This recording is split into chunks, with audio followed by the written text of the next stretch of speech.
Assalamualaikum, and welcome back to Modern Study Pro. In this video, we are excited to announce a brand new series focusing on the Pakistan Studies syllabus. A new video for this series will be released every Friday. Additionally, we will continue uploading our PBA chemistry videos every Monday. So, without any further delay, let's begin today's lecture, which is the first chapter of Pakistan Studies. So today, we're diving into a nation that's, well, it's less like a single solid block and way more like a magnificent hand-woven tapestry, and that's Pakistan. We're going to pull at some of its threads to really understand its vibrant and incredibly complex cultural landscape. To really get a handle on Pakistan, I want you to start with a single, powerful image. Just picture a rich, intricate tapestry, something woven with countless threads of all different colors and textures. And that right there, that's the best way to picture the nation itself. It's this stunning fabric created from a whole multitude of different threads, and each one tells its own unique story. We're going to use this idea of a tapestry to guide us through our whole explainer today. All right, before we jump in, let's get on the same page about what culture actually means. When we talk about culture, we're talking about the entire way of life of a group of people. It's the stuff you can't touch, like beliefs and customs, but it's also the physical things like art and buildings. It's basically the blueprint for how a society works. Okay, so let's start with the big picture, the tapestry itself. And here's the key takeaway right up front. All of Pakistan's immense diversity isn't a weakness. Far from it. It's the very source of its cultural richness and identity. So, what are these main threads that create all this diversity? Well, first up, you've got distinct ethnic groups, like the Punjabis, Sindhis, Pashtuns, and Baloch, and they each have their own unique customs. Then you have the thread of language, and we'll get into just how incredible that variety is in a moment.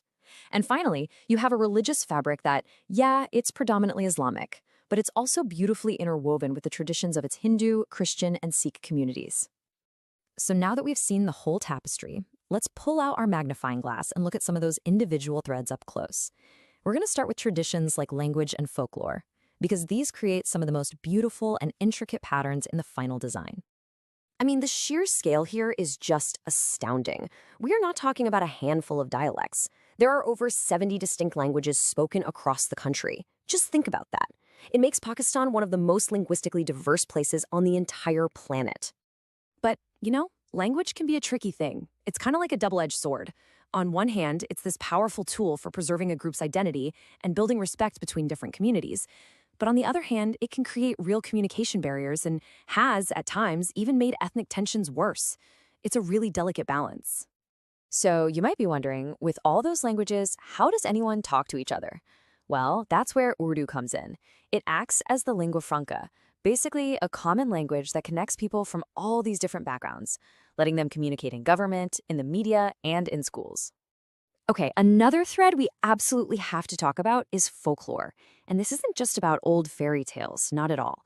Think of folklore as a living library. It holds a community's most treasured values, its deepest fears, its defining histories, all passed down from one generation to the next. It's really the soul of the culture, told through stories. And this is where you really see that regional diversity come to life. Each province has its own epic tales of love, heroism, and tragedy. Stories like Hiranja from Punjab or Sasi Punun from Sindh. These aren't just for entertainment. They are the foundational stories that help shape a whole region's identity. And finally, you simply cannot talk about Pakistan's cultural threads without talking about Sufism.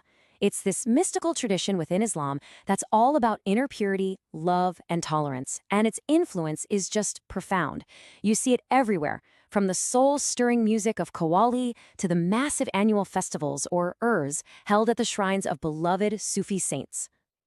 All right, we've looked at the threads. Now, let's zoom back out and look at how they're all held together. We're going to explore the underlying social structure, the weave of the tapestry, the thing that gives it its unique shape and form. So, like pretty much any society, Pakistan has different layers. You could call it social stratification. This just means people are arranged into different social classes, based on things like their wealth or their influence. And this isn't just some abstract theory.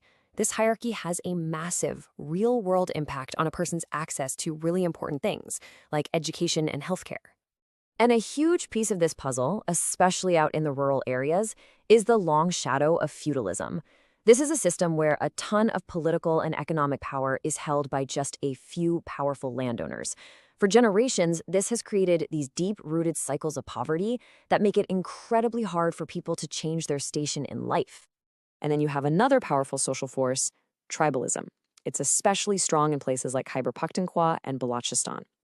Now, this structure gives people an incredible sense of identity and belonging based on their kinship, but these very strong local loyalties can sometimes create challenges when it comes to national unity and broader development.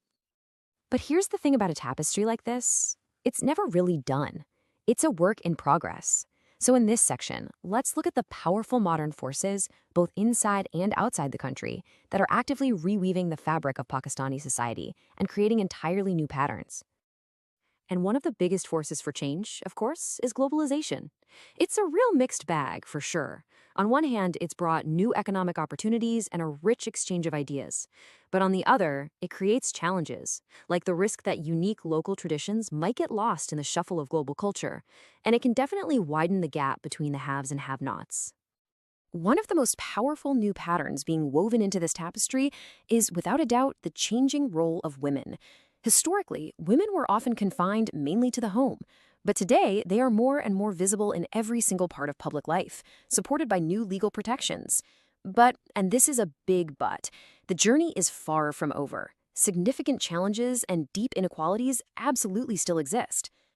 So where does that all leave us? We've looked at the threads, the weave, and the new patterns being created. What's the big takeaway here? Well, let's go back to our central metaphor one last time. If there's one thing you take away from all this, it should be this. Pakistan's culture is not some static relic just hanging in a museum.